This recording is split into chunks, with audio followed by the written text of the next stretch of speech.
Ang pamamahalang pinansyal ay isang eksaktong siyensya.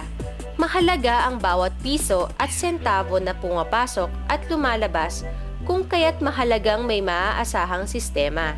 Nakasalalay ito sa magandang sistema ng impormasyon o MIS. Ngayon, marami ng mga programa ang gumagamit ng computerized na MIS. Merong kasi kami talagang isang department kung saan sila yung namamahala sa pagbubuo ng mga programa.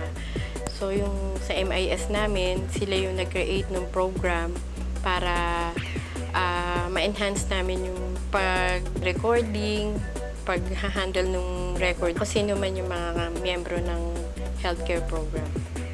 Naging karanasan na rin ng ilang mga DPK program ang problema sa koleksyon. Nakasalalay ang pagpasok ng pondo sa pagbayad o hindi pagbayad ng miyembro. Meron din kasing hindi agad na ibabalik yung kanilang premium. Dahil yun nga, minsan meron silang problema sa pera. So, ang ginawa namin dito, yung mga naglo-loan namin na member sa credit services, automatic deduction yung kanilang premium. Tinanong muna namin yung ang buong kasepian kung papayag sila sa ganung sistema. Nagkaroon ng butuhan. So, nanalo naman yung ganung sistema na compulsory yung healthcare.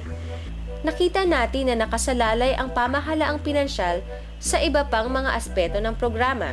Sila muna yung unang magkaroon ng pagpupursige o initiative para ang isang programa ay maging success. At kasabay nito nga ay ang pagbibigay ng kaalaman sa mga kasapi nito.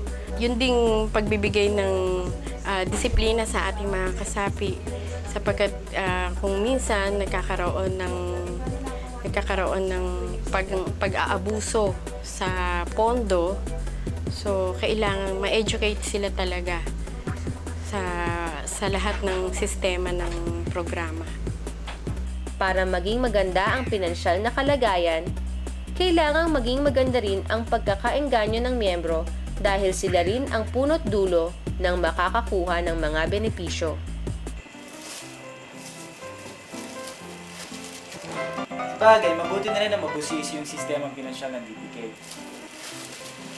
Pero kung tutusin lahat tayo, may sistema pinansyal. Bakit mo nasabi yun? Kasi may katapat tayong kita at gastos. Di ba ako? May kita sa pagtatrabaho. May gastos din sa pamimili ng mga gamit, mga kain, kung ano pa. At kamusta naman ang sistemang pinansyal mo sa buhay?